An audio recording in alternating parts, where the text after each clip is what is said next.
It's Monday, March 2nd. I'm Adam Walsh, and this is The Signal. Today on the show, music, performances, storytelling, connections, all with artists from the Black community in St. John's. It's a delayed Black History Month show here on the show today.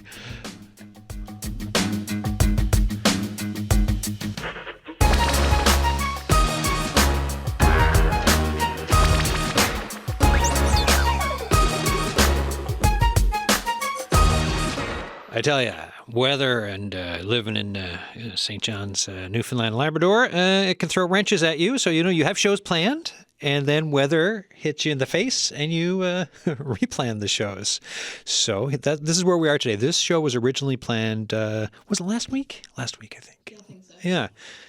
So it was last week it was planned, and here we are. And, I've had guests before when we talk about Black History Month who've told me it's the shortest month of the year. Well, here on The Signal, we've extended February up to March 2nd. And we're talking all about music and performance, and we've got some great folks in studio. I think we're going to call someone. We've got a couple tunes to play today. Lydia and Makaga, how are you doing? I'm good. Thank you for having me, Adam. All right. We'll go around. We'll do an intro for each person. Okay. Because it's you and your sister do stuff, but Yes. But it's like one's music, you're the performance side of it, but Yeah. it's MKS Productions. Yes. Okay, tell us more. Okay, so we're not very creative when we came up with the name. Our last name is Makaga, so the M stands for Makaga, and the K stands for Makaga. 2S Sisters Production. So we're an art production company, and we center BIPOC artists. So we started in 2024. Yeah. Yeah. You know what? I feel kind of not smart for not seeing that. I'm like, I wonder what that stands for. No, 'Cause trust me, you're not the only one. Not many people know that. No depth, Adam. So it's to center BIPOC artists. Yes. What was the conversation like to make that leap? Oh my! So it was in a car, honestly, and we were like, we're just missing home, and we wanted to reminisce on all the classics that we grew up listening and playing in terms of music.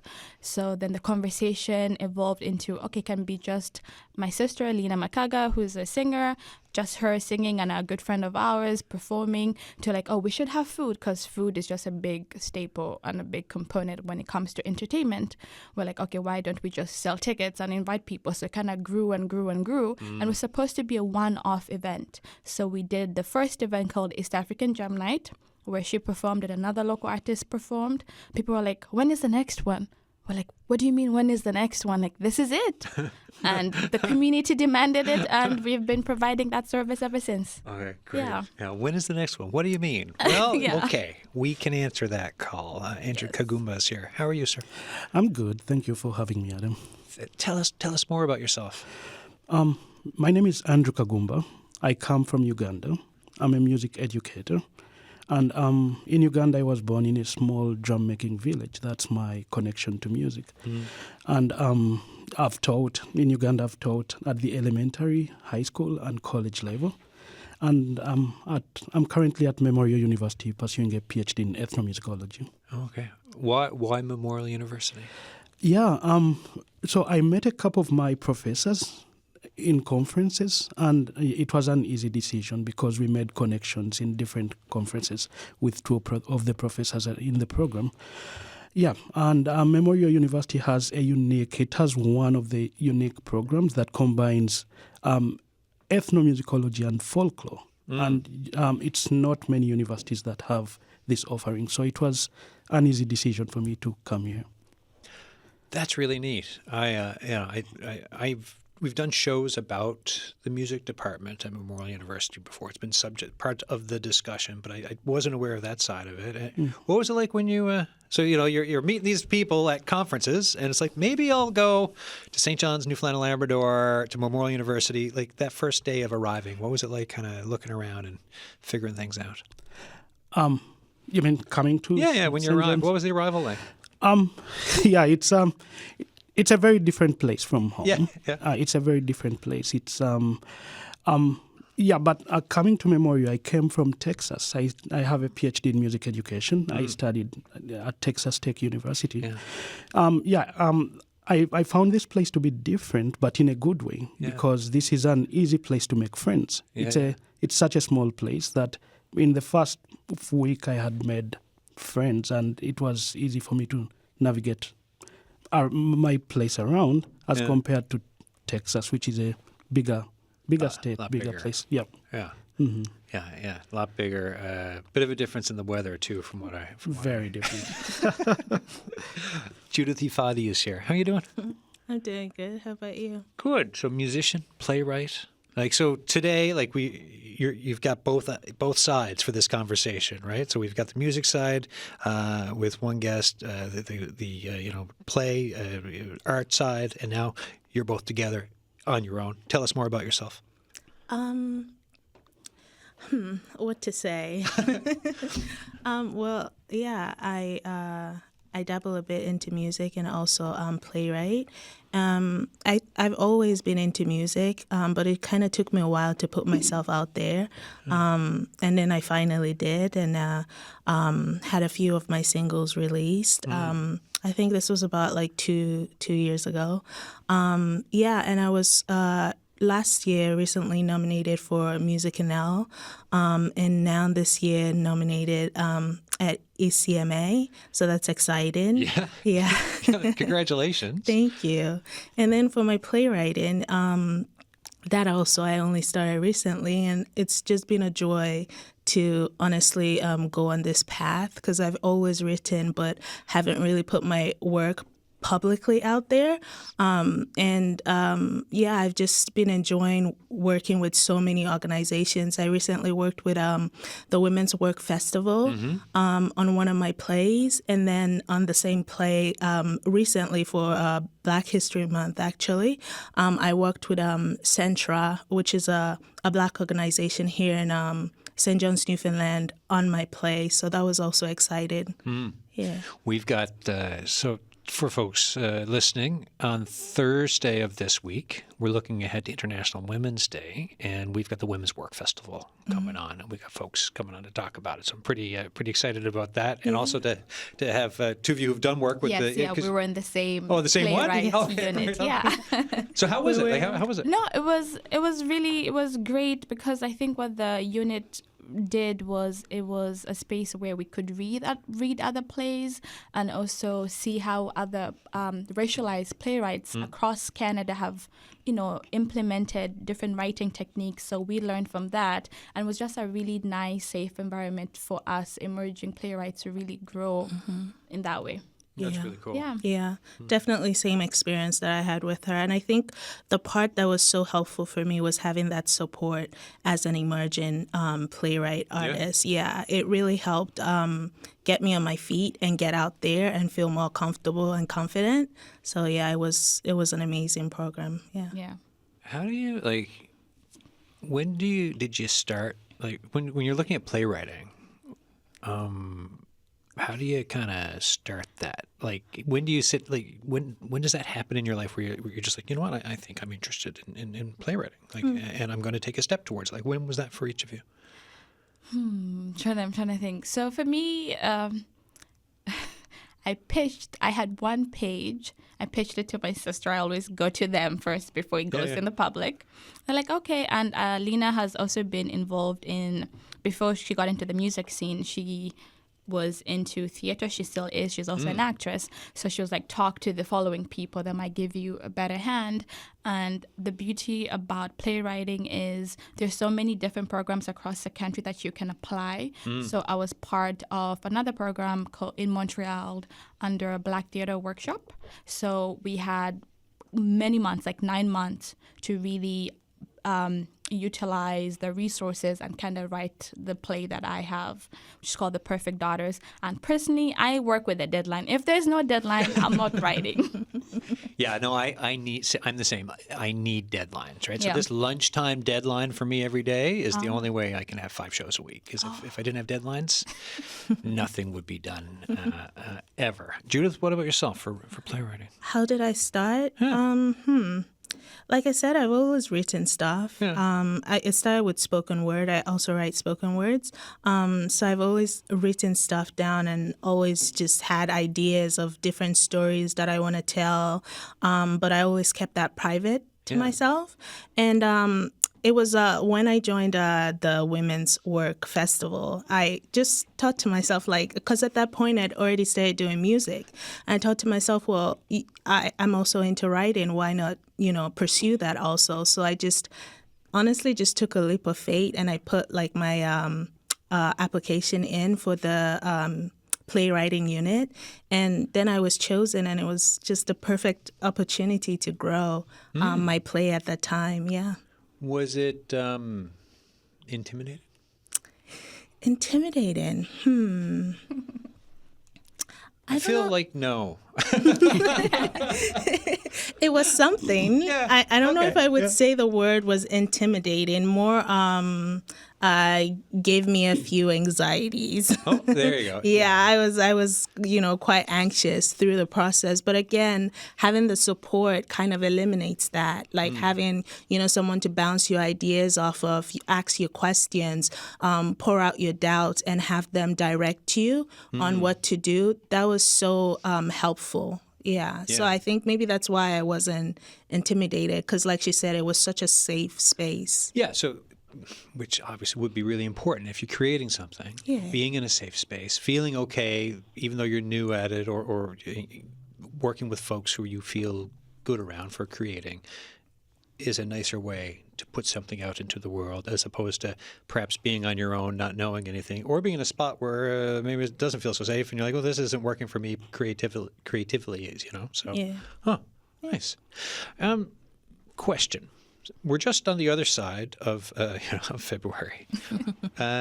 What's it to go through all of the celebration and discussion in the province for the Black community, the diaspora? It's such a diverse community, right? Because I find from the Caribbean side of things to the African diaspora to everyone else, there's so many, and also folks who've been here for generations. There's a lot of different voices. There's a lot of different thoughts and ideas and opinions. What's it like for each of you at the end of February each year now being here? At the beginning of February, it's very exciting. At the end, I'm exhausted. Okay, yeah. In a good way, though, because there's so much programming, there's so much joy, there's so much celebration during February. So at the end, of course, you're going to be tired because there's so many events, panels, workshop, resources, and I think it's also a really nice way to just meet new people that you would, and that's the beauty about St. John's. It's so small yet so big. So with February specifically, because everyone also has their own lives, you're most likely to meet people that you wouldn't otherwise meet. So I think at the beginning I'm very excited. At the end I'm exhausted, but looking forward to the next year again. Andrew, what about yourself? Same with Lisa. During February, I get several engagements with events happening around the Black communities, several performances, but also invited by schools to offer performances and to talk about my music and Black history music. Yeah, and it's engaging. It's busy, but in a good way. Okay, all right. What about yourself? I think what I really love about this month is the deep reflection that I go on. Just the conversations, the stories, the discussions.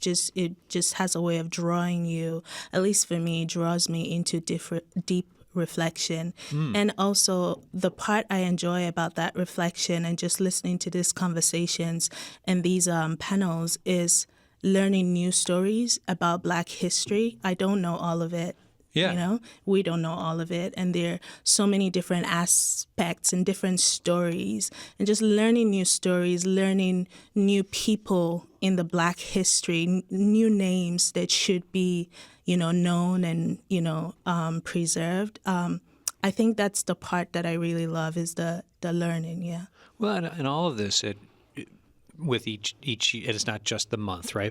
Like through the full year of the work that is done. And in this case, we're having a music and artistic type of a conversation. All of that is also the creation of new Black history, right? So with each play, with each song, with what comes out of the work that gets done for next year, 5 years down the road, 10 years down the road, it's all such a nice building, I think, thing to think about and look at. We've got Nana Kwame Obese on the line. Hello, how you doing?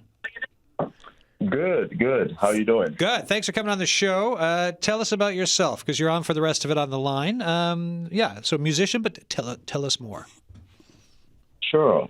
I come from Ghana originally. I've been in the province for 2 years, going on 3 years. I didn't start music here. I didn't start music in Ghana. I started music here. And this has really been that year. 2026 has been the year where I have really put my music, out there, put my story out there.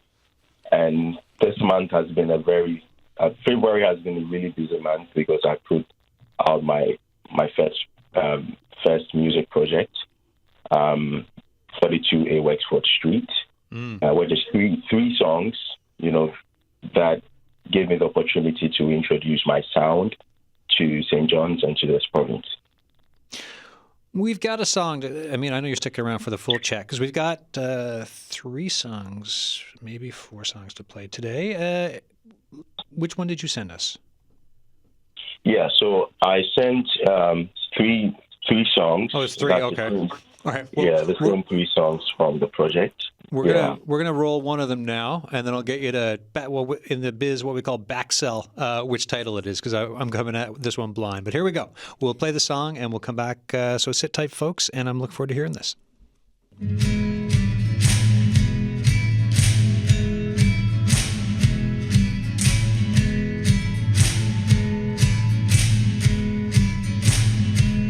Hey, pretty lady, Jack, you style. Got me round up like a sucker, baby. Why am I wild? I'm going crazy. Mommy, Julie, Jew. Say, mama, one for ya, mamia. Kwame Obese. If I don't make you my baby, then call me a blood fool.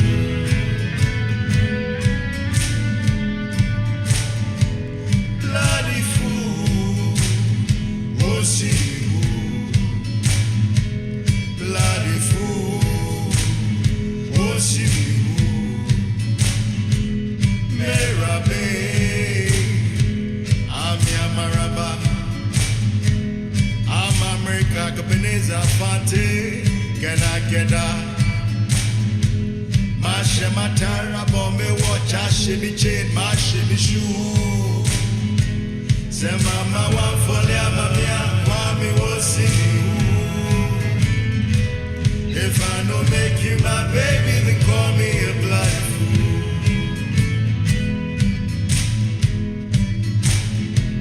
Bloody fool, Obese. Bloody fool, Obese. Bloody fool, Obese. Bloody fool.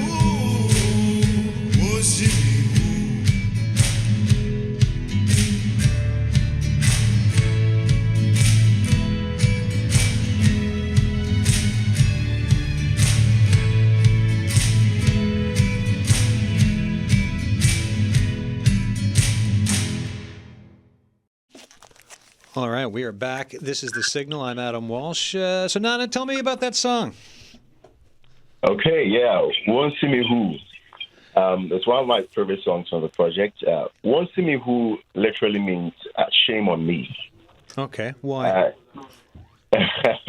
So the song is about pursuit. It's about chase. It is about chasing someone you love.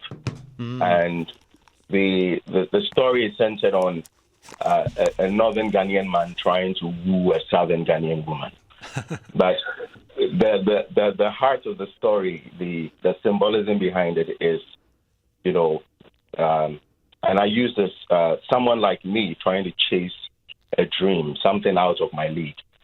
And the reason is, back in Ghana, I didn't feel comfortable with the type of musician. I didn't really feel confident about pursuing a career in music. So I always felt that kind of imposter syndrome. and I still struggle with it. Moving here, things changed. I met people. I met a very beautiful community that accepted me wholeheartedly. And this safe space here in St. John's gave me the chance and the opportunity to pursue, music with more curiosity, and with more with a lot to share. So that's what Wanting Me Wood is coming from. That's where the story is coming from. Well, I'm glad you found your voice and confidence and shed some of the imposter syndrome, because that's a great tune, and I really enjoyed playing it. Let me put it back to the group here in the studio. Just, is there anything that you're hearing there that speaks to either of you? From music creation, stepping out of your comfort zone, and kind of deciding first to kind of go somewhere. Is there anything that Nana was saying there? Yes. I think anyone can relate in terms of reinventing yourself. Yeah. It's hard when you've introduced a version of yourself to the world. But I think I agree with Nana, the beauty about the St. John's Arts community is very receptive. They're very warm and very kind. So if you're trying to get into it, you shouldn't feel scared or alone. I think we all have to start from somewhere, and people are very welcoming. So you should do it. Yeah. It's an interesting thing moving somewhere new. And, you're always yourself no matter what. Yeah. But as someone, I've lived abroad I spent 10 years living away from here off and on. And so you're yourself, but also you're someone slightly different, because you're in a new space. Judith, I know we're going to, Judith, I know we're going to play a song by you now. Let me see. Is it Fooling Me? Mm-hmm. Tell us about the song before we play it.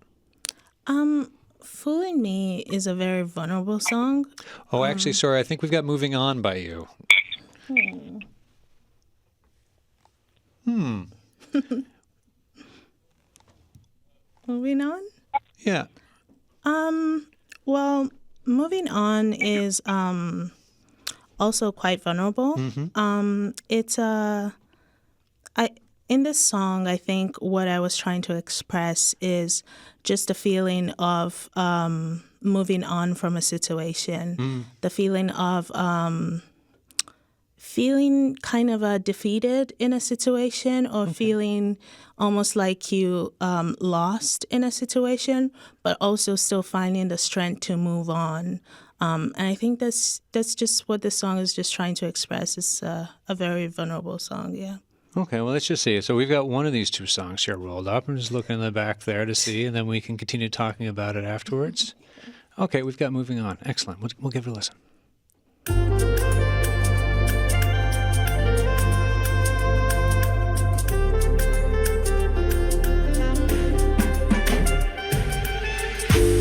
Been a while since I saw you. Thought I couldn't take it, but I see I did some growing.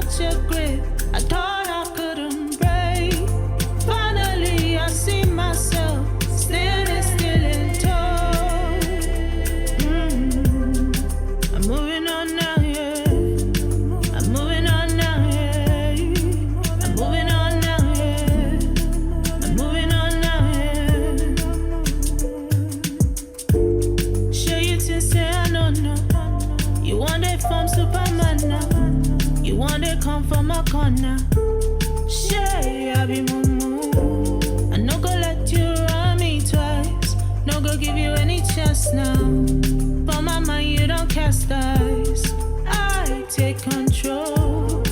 Certainly, I must admit it. Thought I couldn't escape. Your hold on me was such a grip. I thought I couldn't break. Finally, I see myself standing still and tall. I'm moving on now, yeah. I'm moving on now, yeah. I'm moving on now, yeah. I'm moving on now, yeah.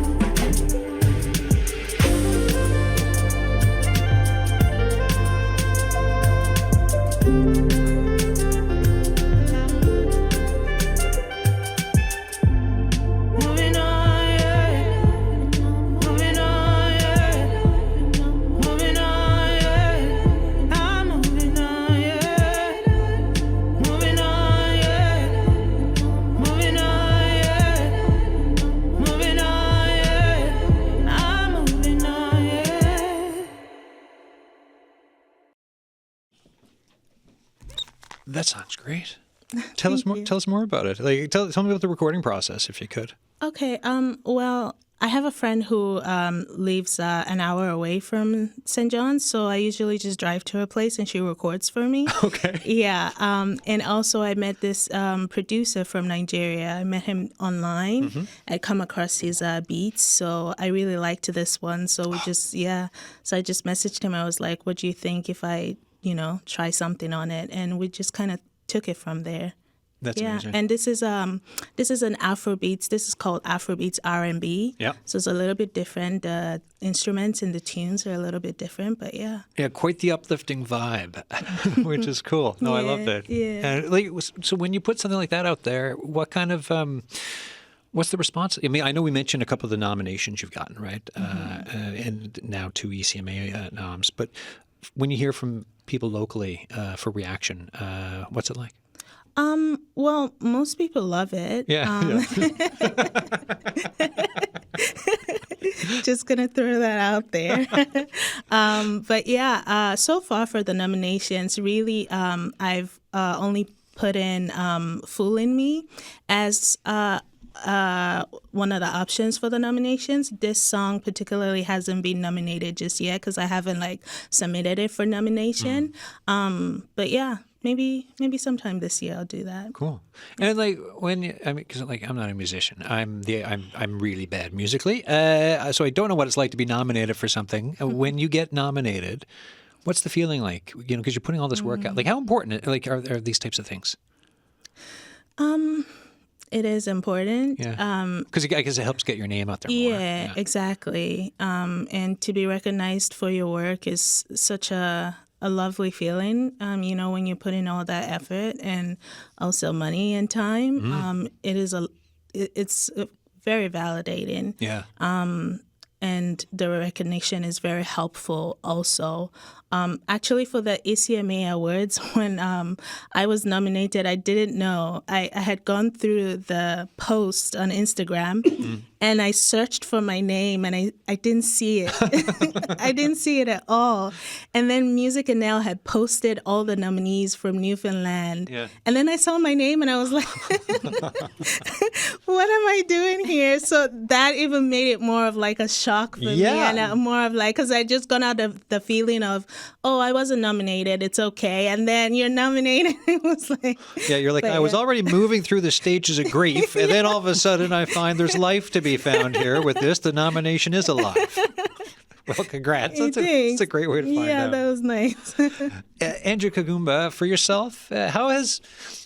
For studying here, doing your PhD, so you go from meeting folks at conferences, and then like you said, you did work in Texas. You're up here. Has your music evolved? It's because I find when you move somewhere new, sometimes when a place, especially here, that prides itself on its own music side of things. Have you taken any of that? Have you stuck true to what you brought, or are you kind of moving around a little bit musically? Yes, it has evolved. Yeah.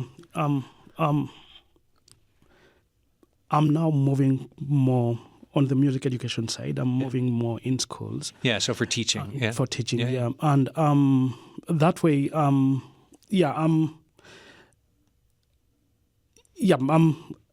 most of the teaching I'm doing currently is I'm teaching Ugandan and African folk music in schools, in St. John's.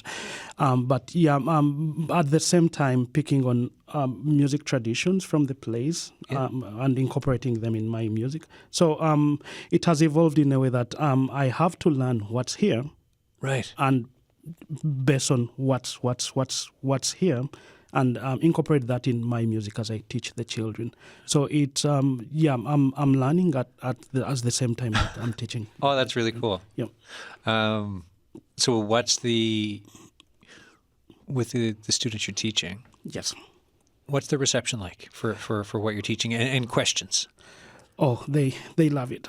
In most cases, I'm not certified yet. So what I'm doing now is I'm invited by teachers to do drum circles and to do specific events in the class.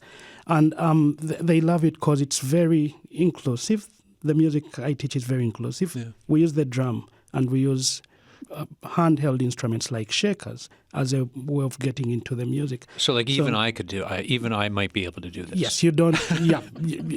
So it's the children love it because it's very inclusive and it's non-judgmental. Anyone can contribute to the music at whatever level and capacity they're able to.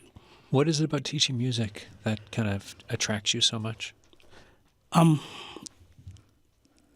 ahead. In this place, especially, I have 4 young boys, and I want them to see them represented in the music they're learning in school.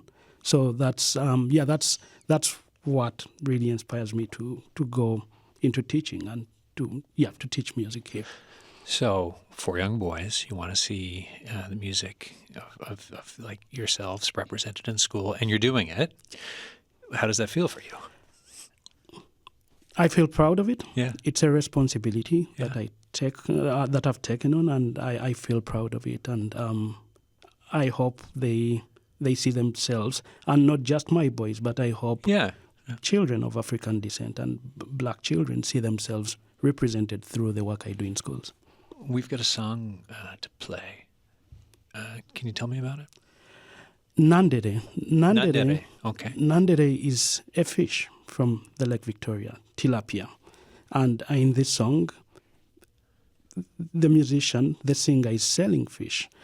And the instruments the instruments sound complex, but these are very simple patterns. So normally you will have an ensemble of 5-10 people playing these very simple patterns to form that complex layer of structure. And why Nandere in St. John's? Nandere is from a fishing town in Uganda. And coming to this place, I knew that I was coming in a fishing place. So there is that connection with the fish and music. Places can be so different, life can be so different, but at the same time, the stuff that cuts through, right? And you're like, the fishing community. A fishing community knows a fishing community, even though there could be big differences in between. Yeah. Let's give this a listen.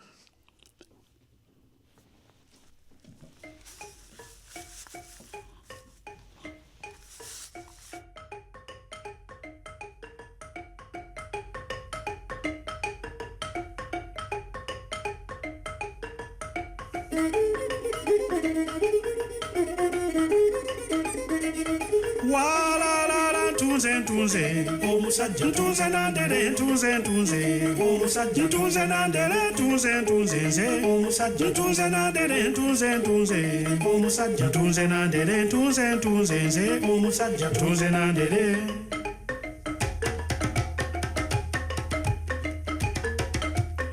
Kano kekemu omusajja tunze nandere kano kekebiri omusajja tunze nandere kano kekesatu omusajja tunze nandere kano kekenya omusajja tunze nandere kano keketano omusajja tunze nandere obulala bwadiba omusajja tunze nandere obulala bwadiba omusajja tunze nandere tunze nze omusajja tunze nandere tunze nze omusajja tunze nandere tunze nze omusajja tunze nandere banange fumbye omusajja tunze nandere tunze nze omusajja tunze nandere tunze omusajja tunze nandere.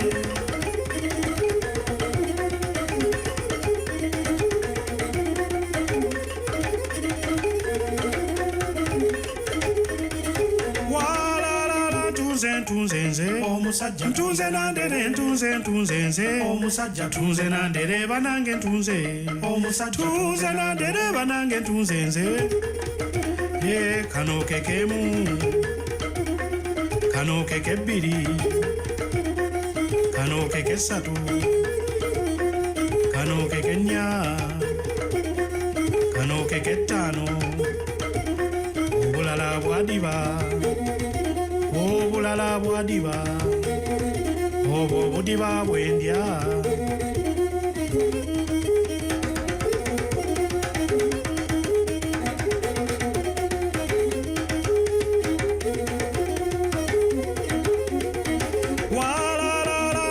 Afumbye oyo afumbye nandere bananga afumbye afumbye nandere mama afumbye oyo afumbye nandere mama afumbye nandere mama afumbye oyo afumbye nandere mama afumbye oyo afumbye nandere mama afumbye nandere mama afumbye nandere afumbye kemu afumbye nandere afumbye kebiri afumbye nandere afumbye kesatu afumbye nandere afumbye kenya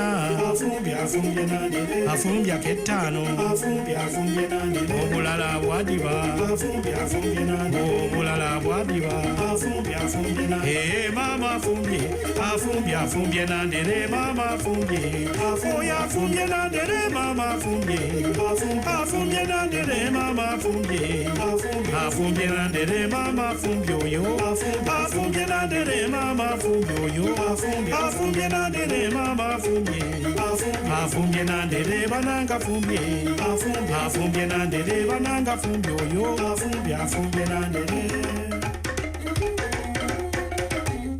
All right, I'm Adam Walsh. You're listening to this signal, and that was Andrew Kagumba there. So what kind of a band did you have behind you for this wonderful... There must have been a lot of people. Yeah, so normally, yes, you'll have a lot of people. Normally you'll have, like I said, these are very short patterns. Each one has like 2 pitches to play with the xylophone and maybe a simple rhythmic pattern. So normally you'll have 10 players playing that.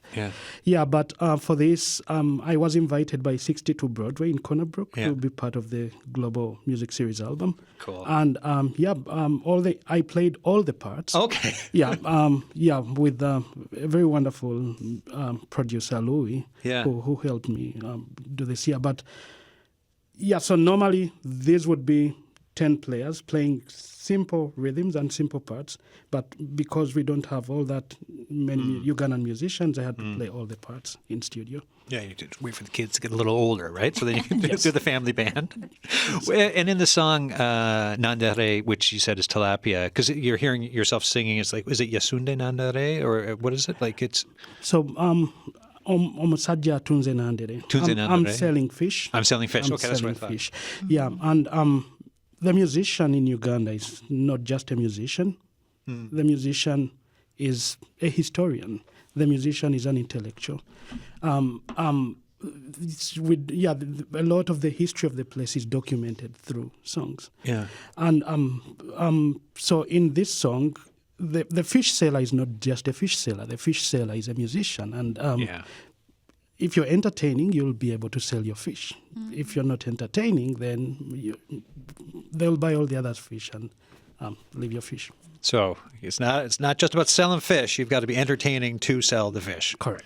All right. We had Andrew for an open mic during Black History Month. Andrew is very popular, as you just heard the song, but it's one thing to really see him perform live and play the instruments. And I think, as you said, the musician in Uganda is not just a musician. And I think you did that really, really well at the open mic because the audience were really engaged and he was, telling us facts and he just captivated us with 2 instruments and his voice the entire time. It was just amazing.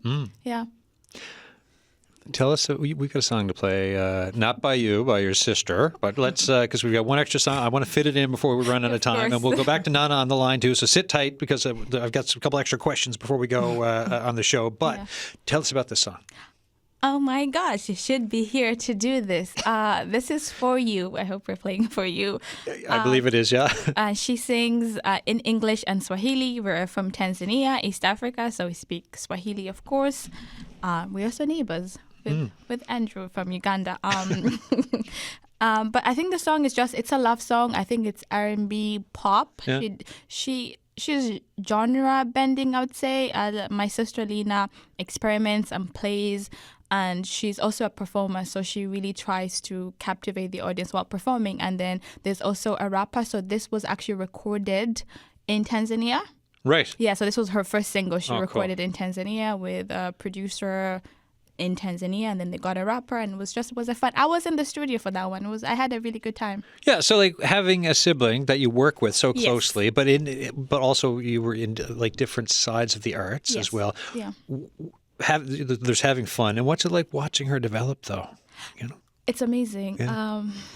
I'm always more nervous for her, I think, when she's performing, because I'm always there. I see how much work she puts in from the vocal, because musicians do so much. Yeah. You have to do the vocal warm-up. You have to drink the right thing and then do the dance rehearsals and stuff like that. So it's always amazing to see how she has evolved and how her music has evolved to reflect who she is right now. All right, we've got for you right now. Forever young, me and you, my baby. Forever young, me and you, my baby. Forever young, me and you, my baby. Forever young, me and you, my One time for my baby. Please call me, yeah. Mimi nataka nikueleze. The way you got me, yeah. One time for my baby. Please call me, yeah. Mimi nataka nikueleze. Wait for me, yeah. Oh baby, now the future in your eyes. Since you're my lights on, show me the way. Moyo wangu umeutwa. In your love, just let me fly. I'll be there for you. Anytime, anywhere, just for you. Just for you, baby. Mi amor, mon chéri, just for you. Just for you, baby. One time for my baby. Please call me, yeah. Mimi nataka nikueleze. The way you got me, yeah. One time for my baby. Please call me, yeah. Mimi nataka nikueleze. Wait for me, yeah. Naomba kukupenda siwezi ficha bali zinaonekana symptoms. Umenikaa kwa mahedi kama nyimbo basi baby when it hit song.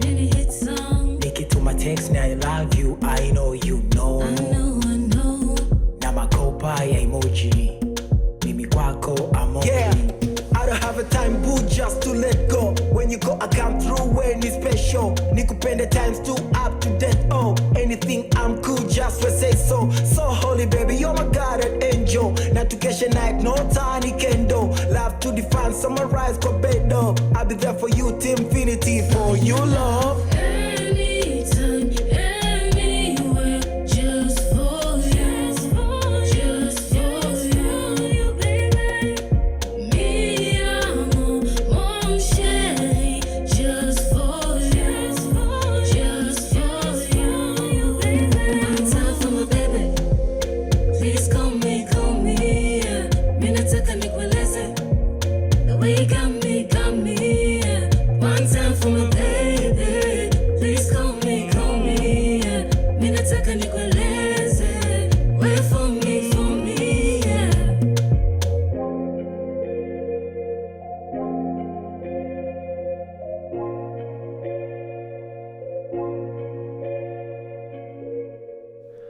All right, that song was great. So Lydia, it's your sister there. What's the conversation happening in the song? There's a back and Oh, forth, yeah. right? So it's her and singing to her boyfriend, and they're for you, meaning when she says, it's basically saying, call me, I have so many things to tell you. So they're kind of having a back and forth on how much they kind of love each other. Oh, I love it. Yes. Right? Yeah. Love on the radio, back and forth conversation. Yes. Excellent. Yeah. So a bit more now this is, you're working with your sister. Yes. What's the forward look for you, for both of you, for the work that you're doing? Excellent question. And no pressure on this, because I always ask artists, I'm like, so what's next? And they're like, really? You're asking me what's next after what we just talked about? But really, though, what's next? Excellent question. So I think, well, like for me, I have a play that I am working on, and I work in film and theater. So depending on the time of the year, you'll find us doing different things. She's also at Grenfell finishing her degree in fine arts. She's now at a Hollow Campus. They're the last class to go to. Yeah, because Wow. it's gonna that's a whole other thing. A whole other show. Yes, Yeah. and then she's working on music and the arts. But as MKS, we're setting up new things. So maybe you'll have me soon. Yeah. To talk about all the live events that we're going to have. I love that. Live Yes, events, yeah. right? As you keep pushing the way forward. Yes. Let's go back to Nana on the phone. Hey, how are you doing? Thanks for hanging in there. Sure, no worries. Any thoughts on what you've heard so far, or because I've got a couple more questions to ask you about your work. Yeah, absolutely. I think I love the fact that I get to experience different art, different music from different parts of Africa. Back in Ghana, the airwaves is really saturated with local music from Ghana. So when you're moving into St. John's and having the opportunity to get in contact with musicians like Andrew and Judith, it's amazing. It's really special. Yeah, because it's not. I mean, it's not the first thing that comes to my mind of coming to St. John's to get an expansion in different types of African diaspora music. It seems like that would be the opposite, but it's really interesting to hear that point. You talk about mental health comes up through your work too, doesn't it? Yes. Can you tell us about absolutely. it? Why is that so important for you? Yeah, it's becoming important for me. I mean, as I would say, as a matter of urgency. When I started writing music, in Ghana, it was the themes I explored were more, say they weren't really internal. Until I moved here. When I moved here, they became internal because then I, started having very bad episodes, and this is where I got diagnosed, as with bipolar disorder, and so I found that the themes I was exploring became more internal, and it was an interesting experience, to start writing in a way that that challenges you to journey within, and so it's become. I've felt like struggled to find a way to communicate it, because it's different when you're writing in a reflective way and when you want to sort of package it into music. So it's been an interesting experience, sharing that part of my life, with the public. It's started on social media, and just recently I got the opportunity to finally put out a song that looks at it or sort of sheds a spotlight on it. Huh. Yeah, I mean, this type of thing is awfully important, and it takes a lot to talk about it and to put it into art. What feedback did you get from folks for doing this? The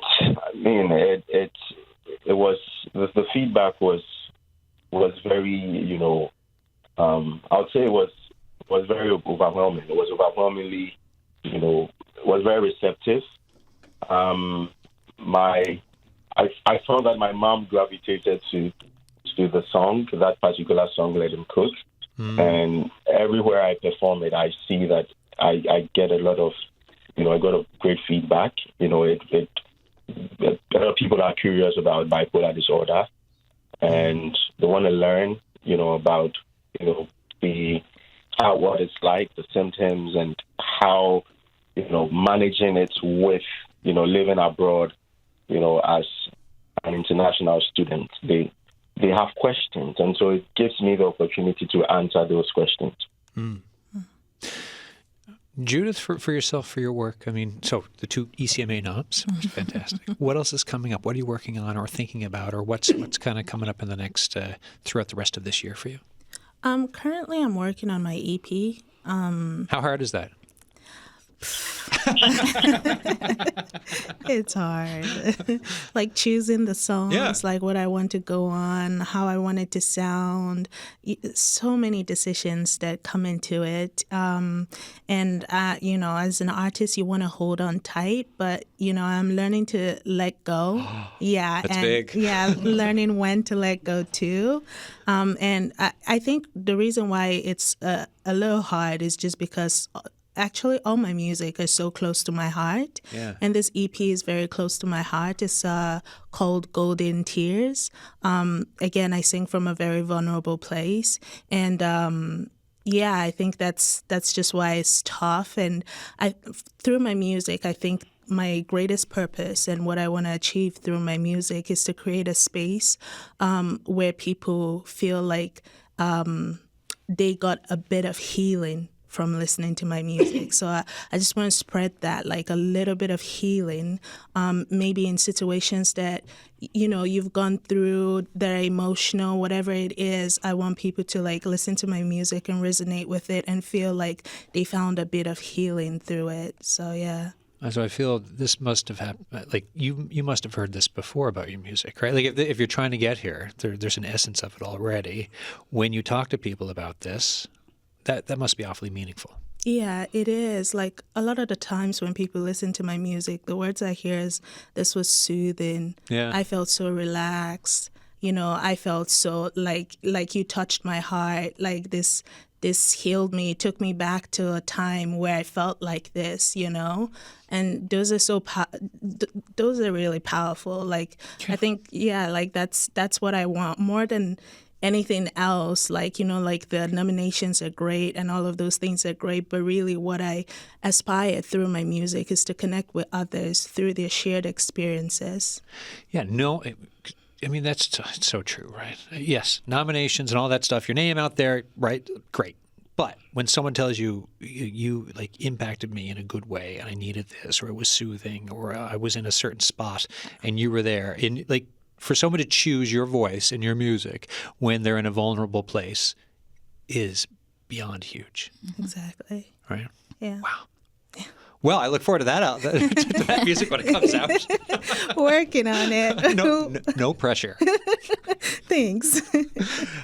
When are you? How long till you become a teacher? Do you know? So I'm working on my certification now. Yeah. I just got admission into the Bachelor of Music Education program at MAN. Congratulations. Which is a 1-year program. Yeah. And the reason I have to do this is I have to take some courses that I didn't take in Uganda, because music education systems are different here and in Uganda. So, so in 1 year, I should be certified as a music teacher. Yeah, but as I work on that, I'm also teaming up with fellow musicians, a musician from the Dominican called Parcio Dominguez, and Temi from Nigeria. And we are working on a project called Sound Village to offer more community music offerings for the community. So we shall be visiting elderly homes and schools to offer more, community music for people. Great. Inclusive music making. Well, that's amazing. Good luck with it. And, I feel like you're already there on the music teaching side, obviously, but I'm not in charge of anything. So I can't wait to get back in touch with you in a year when you're teaching in class. We're at a time. 10 seconds. Final word for today. Any final thought, Lydia? Right, do this to me. This was great. I think people should just... There's so many artists, so many different forms of art, and people should explore. Yeah. And St. John's has so much to offer. See, I knew you could land this show. Thank you so much. Thank you for listening, everyone. That is it for today's show. It was postponed by a snowstorm, but here we are. We landed it anyways. Thoughts on the show, The Signal at cbc.ca. Tomorrow, we're talking about the state of the world. So we're looking at Iran, the Middle East, you name it. That's tomorrow, though. Until then, be well. Cheers.